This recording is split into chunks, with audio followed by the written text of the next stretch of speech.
21장 네트워크 프로그래밍 시작하겠습니다. 이번 강의에서는 TCP/IP의 기초, 단넷에서 제공하는 TCP 리스너와 TCP 클라이언트 클래스, 그리고 TCP 버퍼에 대해 설명을 드리겠습니다. 우리가 이번 장에서 네트워크 프로그래밍을 공부하니까 네트워크의 네트워크인 인터넷의 개념에 대해서 잠깐 알아보겠습니다. 먼저 네트워크는 구물을 뜻하는 넷이라는 단어에서 파생된 단어인데요.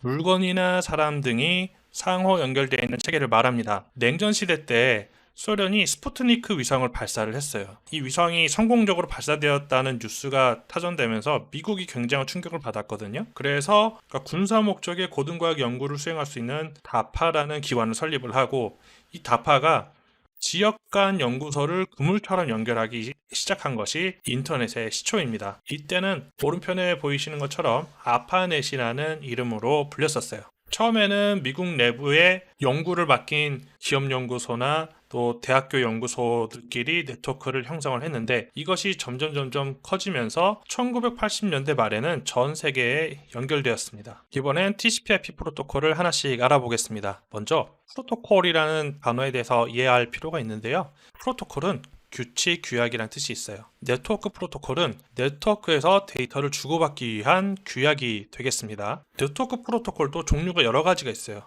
인터넷을 위한 프로토콜도 여러 가지가 있는데, 그 중에서도 우리는 TCP/IP에 대해 알아보겠습니다. TCP/IP가 사실상 인터넷을 떠받치고 있는 프로토콜이라고 이해하셔도 됩니다. TCP/IP는 전송 제어 프로토콜, 그리고 인터넷 프로토콜을 이렇게 줄여서 부르는 이름인데요. 일단 TCP/IP의 특징은 여러 가지 프로토콜의 모음이라는 거고요. 그래서 TCP/IP 수트라고 부르기도 해요.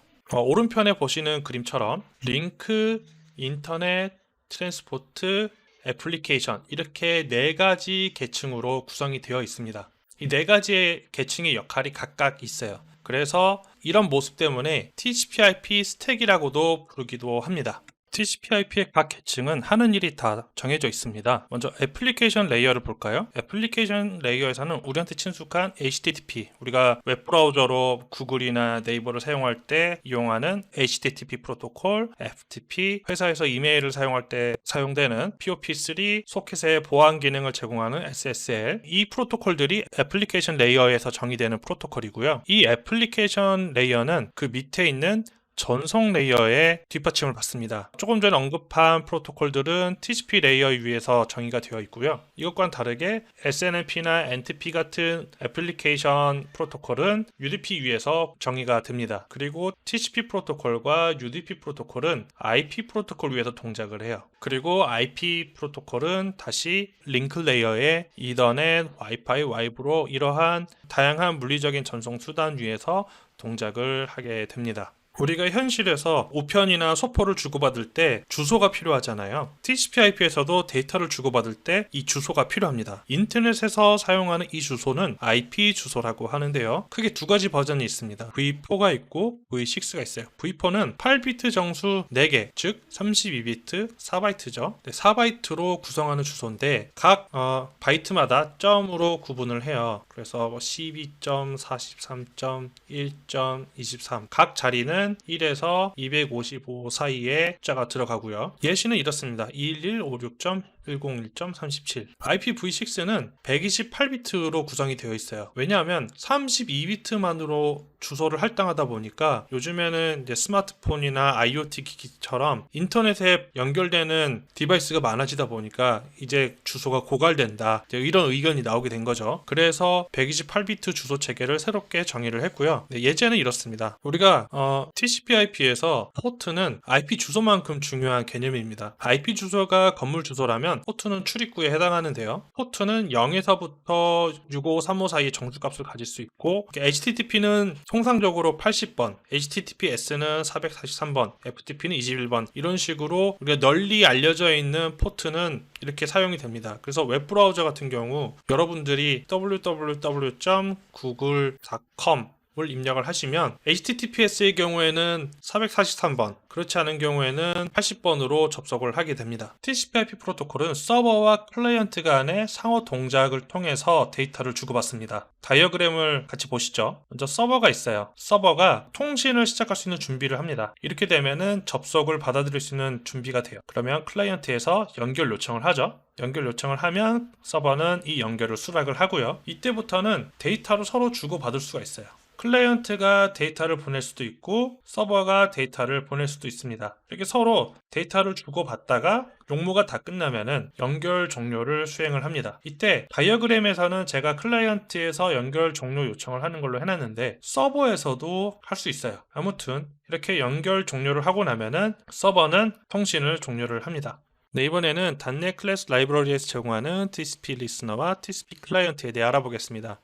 이 두 클래스는 TCP IP 통신 모델에 맞춰서 소켓을 랩핑한 클래스예요. .NET에서는 윈속이라고 하는 TCP/IP 통신 API를 한 단계 랩핑해서 소켓 클래스를 제공을 해요. 근데 저수준 API를 제공을 하는데 이것을 한 단계 랩핑해서 조금 더 사용하기 쉽게 그리고 TCP/IP 통신 모델에 보다 가깝게 구현을 한 클래스입니다. TCP 리스너는 TCP 서버 역할을 해요. 그러니까 연결 요청을 기다리는 역할을 수행을 하고 TCP 클라이언트 클래스는 서버와 클라이언트 양쪽에서 사용을 하는데 앞 슬라이드에서 보신 것처럼 서버의 연결 요청 하고 실제 통신을 수행을 합니다. 그리고 한 가지 더 중요한 것은 서버가 클라이언트 요청을 수락을 하면 TCP 클라이언트 인스턴스가 반환돼요. 그러니까 서버와 클라이언트가 있잖아요. 연결 요청이 오고 수락을 해요. 그럼 이때 TCP 클라이언트 인스턴스가 만들어지고 이 TCP 클라이언트 인스턴스와 이쪽 TCP 클라이언트 인스턴스끼리 데이터를 주고받게 되는 거죠. 우리가 TCP 클라이언트에서 눈여겨봐야 할 메소드 중 하나가 바로 get 스트림입니다. 스트림에 대해서는 우리가 파일 다루기를 하면서 좀 개념을 우리가 공부를 했었죠. TCP 클라이언트의 get 스트림 메소드는 네트워크 스트링 객체를 반환하고요. 우리가 18장 파일 다루기에서 설명한 스트링과 동일하게 사용하시면 됩니다. 자, 우리가 이전 슬라이드에서 봤던 TCP/IP 통신 모델과 TCP 리스너와 TCP 클라이언트를 사용했을 때의 통신 과정을 한번 비교를 해보시죠. 자, 먼저 서버에서 TCP listener.start를 합니다. 그리고 클라이언트에서 TCP client.connect를 해요. 접속 요청을 하는 거죠. 그러면 TCP 리스너에서 accept TCP 클라이언트 메소드를 호출을 합니다. 이때 TCP 클라이언트 객체가 반환이 돼요. 그럼 TCP 클라이언트 객체에 getStream 메소드를 이용해서 네트워크 스트림 인스턴스를 받아내죠. 리드를 하면 데이터를 읽고 라이트를 하면 데이터를 전송을 하게 됩니다. 클라이언트 쪽에서도 TCP 클라이언트 getStream 메소드를 호출을 하고 네트워크 스트림의 인스턴스를 가져오죠. 그리고 이걸 이용을 해서 라이트를 하거나 리드를 해요. 네트워크 스트림끼리 데이터를 주고받는 일이 끝나면 스트림을 닫습니다. 스트림을 닫고요. 그리고 TCP 클라이언트 클로즈를 호출을 해주고 마지막으로는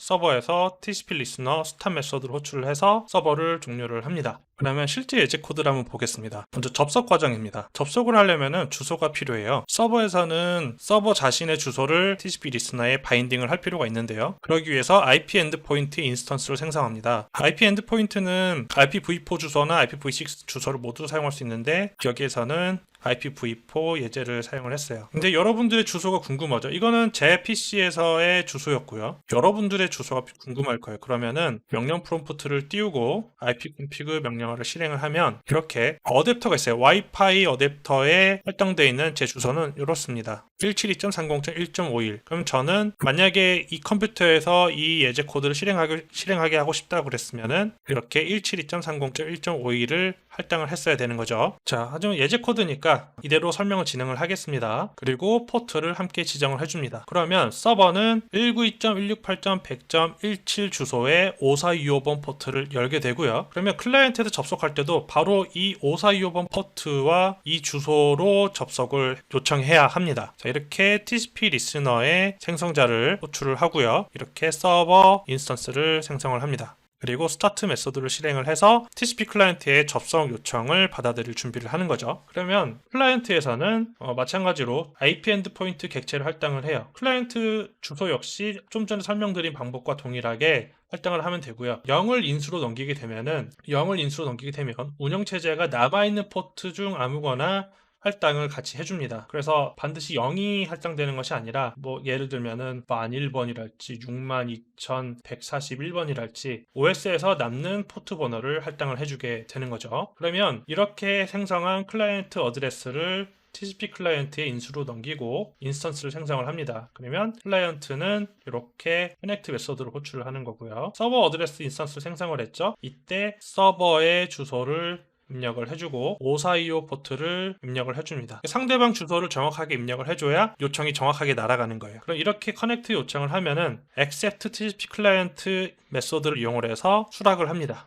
이 수락의 결과로 TCP 클라이언트 인스턴스가 만들어져요. 그러면 이 인스턴스와 이 인스턴스 간에 서로 통신을 하게 되는 거죠. 이번엔 데이터 송수신을 하는 코드를 살펴볼게요. 이건 서버 클라이언트 공이 동일합니다. client.getString 메소드를 호출을 해서 스트링 객체를 가져오고요. 스트링 객체에 리드 메소드를 호출을 해서 첫 번째 인수에다가 수신한 데이터를 복사를 합니다. 반대로 데이터를 보내고자 할 때는 write 메소드를 사용을 하는데요. 이때도 역시 첫 번째 인수에 실제 보낼 데이터, 그리고 오프셋, 그리고 보내야 하는 데이터의 길이를 입력을 하면 됩니다. 이번에는 TCP 버퍼에 대해 조금 이야기를 해보겠습니다. TCP 프로토콜은 연결 지향이면서 흐름 지향의 프로토콜입니다. 반대로 UDP는 메시지 지향 프로토콜이에요. UDP로 프로그래밍을 할 때는 편지가 날아가듯이 패킷이 날아간다고 생각을 하면 됩니다. 그런데 TCP의 경우에는 이 아래에 보이는 그림처럼 한쪽 수조에서 다른 쪽 수조로 파이프를 통해 물을 보낸다고 생각을 하고 코딩을 해야 곤란한 상황을 피할 수가 있습니다. 일단 TCP는 서버와 클라이언트가 연결되어 있는 상태에서 데이터를 전송을 하고요. TCP 애플리케이션은 데이터의 흐름으로부터 패킷의 경계를 구분해야 합니다. 바이트가 흘러가듯이 전송이 된다고 하면 내가 1번 데이터를 보내고 2번 데이터를 보내고 3번 데이터를 보냈을 때 이 데이터 간의 경계를 구분할 수 있는 방법이 애플리케이션에 존재를 해야 되거든요. 네, 그런 의미입니다. TCP 앱은 강에서 댐과 같은 역할을 하는 버퍼를 보유하고 있습니다. 이 버퍼를 이해를 하는 것이 중요해요. 자, 이 그림을 보면서 이해를 해보시죠. 변수를 만들었어요. W 버퍼 변수를 만들었고 W 버퍼는 바이트 배열이에요. A, B, C가 담겨 있습니다. 그래서 송신 측 프로그램 메모리 안에 A, B, C가 저장돼 있어요. 그러면 아직 송신 버퍼에 들어가기 전입니다. 송신 버퍼에 들어가기 전이에요. 네트워크 스트림.write 메소드로 호출을 하면 W 버퍼 그리고 3바이트를 보낸다고 했습니다. 그러면 이 메소드를 호출하고 나면 다음과 같이 송신 버퍼 안에 A, B, C가 옮겨집니다. 자, 아직까지 수신 측에는 이 데이터가 날아가지 않았어요. 그러면 통신 상황에 따라서 차근차근 데이터가 옮겨지는데요. 송신 측과 수신 측의 변화를 보시죠. 수신 측 버퍼에는 A가 들어왔고 송신 버퍼에는 B, C가 남았어요. 그리고 수신 측 코드에서 reader.read 메소드를 호출을 했어요. 수신 버퍼에 있는 데이터를 이만큼 옮겨옵니다. 그 사이에 송신 버퍼에 남아있던 데이터가